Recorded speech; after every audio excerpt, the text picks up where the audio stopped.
அனைவருக்கும் வணக்கம் நண்பர்களே. நம்ம இன்றைக்கி பார்க்க இருக்கிறது மேச ராசி. இந்த மேச ராசிக்காரர்களுக்கு அடுத்து வருகின்ற 15 நாட்களும் எவ்வாறு அமைந்திருக்கு? இந்த ராசி ஒரு நெருப்பு ராசி. இந்த ராசியில் பிறந்தவங்களுக்கு கொஞ்சம் முன்கோபம் கூடுதலாக வரும், ஏன்னா நெருப்பு ராசி என்பதனால. அதே மாதிரி எல்லாம் தனக்கு தான் தெரியும் அப்படிங்கிற மாதிரி இவங்களுடைய எண்ணங்கள் மேலோங்கி இருக்கும். அதே மாதிரி எல்லா இடத்துலையும் பார்த்தீங்க அப்படின்னா நம்மளுடைய மேச ராசிக்காரங்களுக்கு நம்பர் 1 ஆக வேண்டுங்கிற எண்ணம் நிறைய இருக்கும். அது எண்ணம் அப்படி இருக்கிறதுனாலே நம்ம எல்லா இடத்துலையுமே இவங்கள் நம்பர் 1 ஆகிறதுக்கான அனைத்து இதுவுமே இவங்களுக்கு தானாக அமைஞ்சிடும். இந்த தலைமை பொறுப்பு, தலைமை இடம், இது எல்லாமே இவங்களுக்கு இந்த மேஷ ராசிக்காரர்களுக்கு தானாக அமைந்துடும். இந்த ராசியில் பிறந்தவங்க ரொம்பவும் தன்னம்பிக்கையானவங்க, தைரியமானவங்க, பிடிவாத குணம் இவங்களுக்கு கொஞ்சம் கூடுதலாகவே இருக்கும். தான் எடுத்த முடிவு தான் கரெக்ட் அப்படிங்கிறதுல அடித்து சொல்லுவாங்க. ஆனால் பெரும்பாலும் அவங்க எடுக்கிற முடிவு கரெக்டாக தான் இருக்கும்.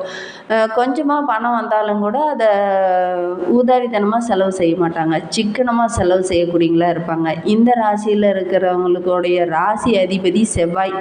அதனாலே என்னமோ இவங்களுக்கு பெரும்பாலும் இவங்களுக்கு ரொம்ப பிடிக்கும். ஏன்னா செவ்வாயோட அதிபதி முருகப்பெருமானை இவங்க தொடர்ந்து வழிபட்டாங்கன்னா இவங்களுடைய வாழ்க்கையில் நல்ல ஒரு முன்னேற்றத்தை இவங்க சந்திக்கலாம். அதே மாதிரி இந்த ராசிக்காரர்களுடைய சூரியன் உச்சமடைகிறார் இவங்களுடைய ராசியிலே, சனி பகவான் இவங்களுடைய ராசியிலே நீச்சமடைகிறார். இந்த மேச ராசிக்காரர்களுடைய ராசி அதிபதி செவ்வாய் என்பதனால இவங்க உருவம் ஆடு, அந்த சிம்பிள் பார்த்திங்கன்னா அந்த ஆடு சிம்பிள். ஒற்றை ராசி, சர ராசி என்றும். இந்த ராசியோட நிறம் பார்த்தீங்க அப்படின்னா இந்த சிவப்பு நிறம், தலை உறுப்பு. இந்த ராசியோட கடவுள் முருகப்பெருமான். இந்த ராசிக்குரிய இடம் மலை எல்லாம் பார்த்தீங்க அப்படின்னா பெரும்பாலும் இவங்களுடைய இருக்கிற இடம் ஒரு காட்டு பகுதியாக அல்லது கொஞ்சம் முட்செடிகள் நிறைந்த பகுதியாக, ஒரு கரடு முரடான பகுதியாக அமையறதுக்கான வாய்ப்பு இருக்குது. இந்த மேசராசிக்காரர்கள் இருக்கிற இடம் அப்படி அமைந்துடும். ஏன்னா மலை சார்ந்த இடம், இந்த குறிஞ்சி நிலத்திற்கு ஏற்றாற் போல் இவங்களுடைய இருப்பிடம் கொஞ்சம் அமையும்.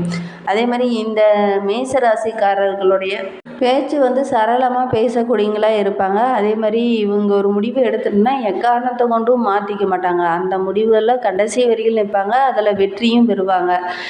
கடுமையான உழைப்பாளிகளாகவும் இந்த மேசராசி அன்பர்கள் இருப்பாங்க. கொஞ்ச நேரம் கூட இவங்களுக்கு சும்மா இருக்கிறது பிடிக்காது. ஏதாவது ஒரு விஷயம் அடுத்து என்ன பண்ணணும், என்ன செய்யலாம் அப்படிங்கிற மாதிரி தான் யோசிக்கக்கூடியங்களா இந்த மேசராசி அன்பர்கள் இருப்பாங்க. நீங்கள் பார்த்த மேசராசிக்காரங்க இப்படி தான் இருக்காங்களா அப்படிங்கிறத மறக்காமல் எங்களுடைய கமெண்ட் பாக்ஸில் தெரிவிங்க. அதே மாதிரி உங்களுக்கு முருகப்பெருமானை ரொம்ப பிடிக்கும் அப்படின்னா முருகனுக்கு அரோகரா அப்படிங்கிற மந்திரத்தை மறக்காமல் 3 டைம் எங்களுடைய கமெண்ட் பாக்ஸில் தெரிவிங்க. அப்படி தெரிவிக்கும் போது நீண்ட நாளாக வேண்டுதலாக ஒரு விஷயம் மனதுக்குள்ளேயே வைத்துட்டு இருப்பீங்க இல்லையா, அந்த ஒரு விஷயம் கூடிய விரைவில் நடைபெறணும்னு நினச்சிட்டு வேண்டிக்கிட்டு இப்படி செய்து பாருங்கள், நிச்சயமாக நடைபெறத்துக்கான வாய்ப்பெல்லாம் இருக்குது. நம்பிக்கையோடு செய்கிற ஒவ்வொரு விஷயத்துக்கும் ஒரு நல்ல பலன் கிடைக்கும்.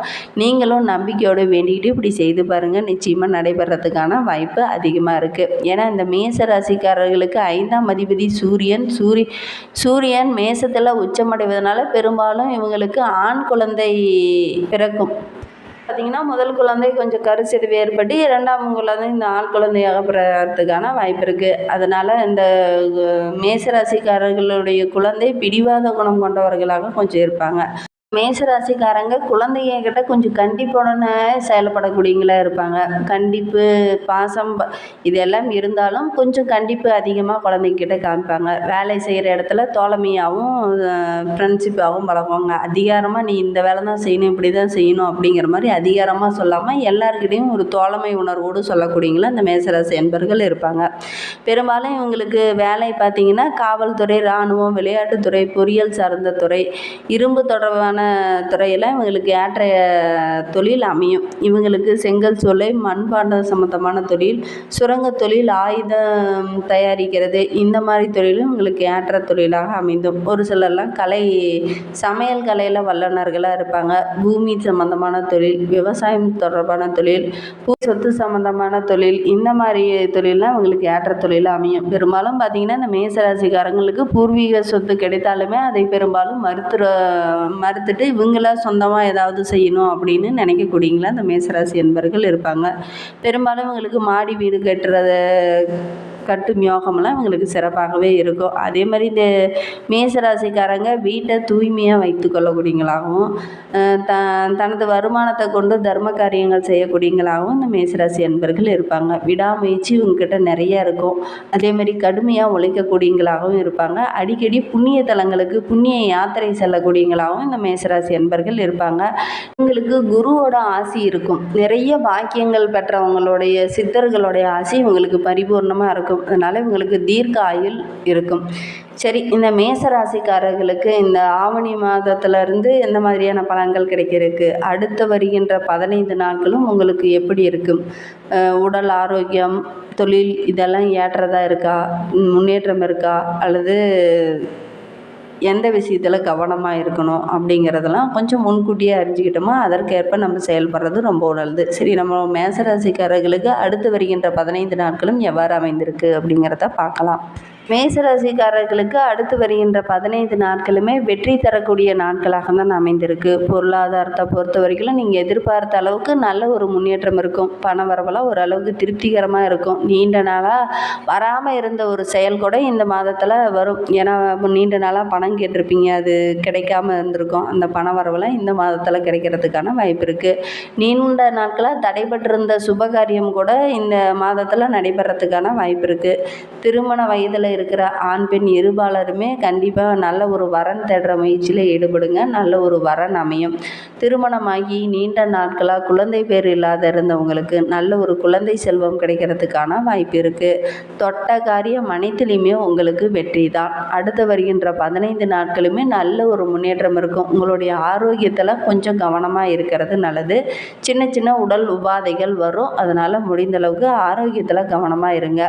வேலையை பொறுத்த வரைக்கும் சாதகமான சூழ்நிலையே இருக்குது. நீண்ட நாட்களாக எதிர்பார்த்த ஒரு சலுகையில் இந்த மாதத்தில் உங்களுக்கு கிடைக்கும். அதே மாதிரி புதிதாக வேலை தேடுறவங்களுக்கு நல்ல ஒரு வேலை கிடைக்கும். தொழிலை பொறுத்த வரைக்கும் எதிர்பார்த்த அளவுக்கு நல்ல ஒரு லாபம் கிடைக்கக்கூடிய நாட்களாக தான் இந்த 15 நாட்களும் உங்களுக்கு அமைந்திருக்கு. தொழிலில் நல்ல ஒரு முன்னேற்றம் இருக்கும். ஒரு சிலர்லாம் வெளிநாடு சென்று வேலை செய்வதற்கான யோகமெல்லாம் இந்த மாதத்தில் உங்களுக்கு கிடைக்கும். அதே மாதிரி இந்த 15 நாட்களுமாகவே உங்களுக்கு சிறப்பு மிகுந்த நாட்களாக தான் அமைந்திருக்கு. மேலும் உங்களுடைய வாழ்க்கை இன்னும் சிறப்பாக அமைகிறதுக்கு திருச்செந்தூர் முருகனை வழிபட்டுட்டு வாங்க. திருச்செந்தூர் முருகனை வாழ்க்கையில் ஒரு முறையாவது நேரில் சென்று திருச்செந்தூர் முருகனை தரிசிச்சுட்டு வர்றது இன்னும் சிறப்பான பலனை பெற்றுத்தரும். இந்த மேச ராசியில் பிறந்த 3 நட்சத்திரக்காரர்களுக்கும் அடுத்து வருகின்ற 15 நாட்களும் எவ்வாறு அமைந்திருக்கு அப்படிங்கிறத பார்க்கலாம். அஸ்வினி நட்சத்திரத்தில் பிறந்தவர்களுக்கு தனஸ்தானமான குருவால் குடும்பத்தில் நல்ல ஒரு நிம்மதி இருக்கும். வருமானம் சிறப்பாகவே இருக்குது. இந்த மாதத்தில் நீங்கள் கொடுத்த வாக்கெல்லாம் காப்பாற்றுவீங்க. அரசியல்வாதிகளை பொறுத்த வரைக்கும் நல்ல ஒரு செல்வாக்கு உயரக்கூடிய நாட்களாக தான் அடுத்து வருகின்ற 15 நாட்களுமே இருக்குது. ஒரு சிலருக்கெல்லாம் புதிய பொறுப்பு கிடைக்கும். நீங்கள் செய்து வரும் தொழிலேயே நல்ல ஒரு முன்னேற்றத்தை இந்த மாதத்தில் எதிர்பார்க்கலாம். பணியாளர்களை கொஞ்சம் அனுசரித்து செல்வது நல்லது. ஏன்னா சுக்கிர பகவான் உங்களுடைய வாய்ப்புகள் அதிகரிக்கும் என்றாலும் புதிய வாகனம் வாங்குவதற்கான யோகம்லாம் இந்த அஸ்வினி நட்சத்திரத்தில் பிறந்தவங்களுக்கு இருக்குது. உடல்நிலையில் இருந்த பிரச்சனையும் படிப்படியாக குறையும். உங்களுக்கு சந்திராசிரமம் அப்படின்னு பார்த்தா செப்டம்பர் 9, 10ஆம் தேதியில் உங்களுக்கு சந்திராசிரமம் இருக்குது. அன்றைய தினம் ரொம்ப கவனமாக இருங்க. இன்னும் உங்களுடைய வாழ்க்கை சிறப்பாக அமையறதுக்கு முருகப்பெருமானை தொடர்ந்து வழிபட்டுட்டு வாங்க. பரணி நட்சத்திரத்தில் பிறந்தவங்களுக்கு அடுத்து வருகின்ற 15 நாட்களும் எப்படி அமைந்திருக்கு அப்படின்னா உங்களுடைய நட்சத்திரநாதன் சுக்கிரன் வரவு அதிகரிக்கும். தடைபட்டிருந்த வேலையெல்லாம் கூட இந்த மாதத்தில் நடைபெறத்துக்கான வாய்ப்பு இருக்குது. திருமண வயதில் இருக்கவங்களுக்கெல்லாம் நல்ல ஒரு வரன் அமையறதுக்கான யோகம்லாம் இருக்குது. உங்களுக்கு இந்த மாதம் யோகம் நிறைந்த மாதமாக அமைந்திருக்கு. செயலெல்லாம் நல்ல ஒரு ஆதாயம் இருக்குது. செல்வாக்கு படிப்படியாக உயரும். சுய தொழில் செஞ்சுட்டு வரவங்களுக்கு நல்ல ஒரு லாபம் கிடைக்கக்கூடிய நாட்களாக தான் அடுத்து வருகின்ற 15 நாட்களுமே இருக்குது. புதிய தொழில் தொடங்குவதற்கான முயற்சியெலாம் ஈடுபடுங்க. நல்ல ஒரு வெற்றி கிடைக்கும். உங்களுக்கு சந்திராசிரமம் அப்படின்னு பார்த்தீங்கன்னா செப்டம்பர் 10, 11ஆம் தேதி சந்திராசிரமம் இருக்குது. அன்றைய தினம் புதிய முயற்சி எதுலேயும் ஈடுபட வேண்டாம். மேலும் உங்களுடைய வாழ்க்கை இன்னும் சிறப்பாக அமைகிறதுக்கு முருகப்பெருமானை தொடர்ந்து வழிபட்டுடுவாங்க. கார்த்திகை 1ஆம் பாதத்தில் பிறந்தவங்களுக்கு அடுத்து வருகின்ற 15 நாட்களுமே நீங்கள் நினைத்தது நிறைவேறக்கூடிய மாதமாக இது அமைந்திருக்கு. உங்களுடைய முயற்சி எல்லாமே வெற்றியாகும். அதே மாதிரி இழுபறியாக இருந்த ஒரு வேலையை கூட இந்த மாதத்தில் நீங்கள் செய்து முடிக்கிறதுக்கான வாய்ப்பு இருக்குது. இதனால் மற்றவங்களுடைய பாராட்டு உங்களுக்கு பரிபூர்ணமாக கிடைக்கும். வருமானம் அதிகரிக்கும். வேலை தேடிட்டு இருக்கவங்களுக்கு இந்த டைமில் முயற்சி செய்தீங்க அப்படின்னா நல்ல ஒரு வேலை கிடைக்கும். திருமண வயதில் இருக்கிறவங்களுக்கெல்லாம் நல்ல ஒரு வரன் அமையறதுக்கான சூழ்நிலை இருக்குது. மாணவர்கள் கல்வியில் கொஞ்சம் கூடுதலாக கவனம் செலுத்தி படிச்சுக்கிட்டு வாங்க. உங்களுக்கு செப்டம்பர் 11ஆம் தேதி சந்திராஷ்டமம் இருக்குது. அன்றைய தினம் புதிய முயற்சி எதுலையும் ஈடுபட வேண்டாம். மேலும் உங்களுடைய வாழ்க்கை இன்னும் சிறப்பாக அமையறதுக்கு நவகிரகங்களை வழிபட்டுக்கிட்டு வாங்க. உங்களுக்கு சகல நன்மைகளும் கிடைக்கும். அதே மாதிரி திருச்செந்தூர் முருகப்பெருமானையும் வழிபட்டுட்டு வாங்க. இந்த மாதிரி பயனுள்ள தகவலை தொடர்ந்து கேட்க நம்ம சேனலை சப்ஸ்கிரைப் பண்ணிக்கோங்க. தேங்க்யூ.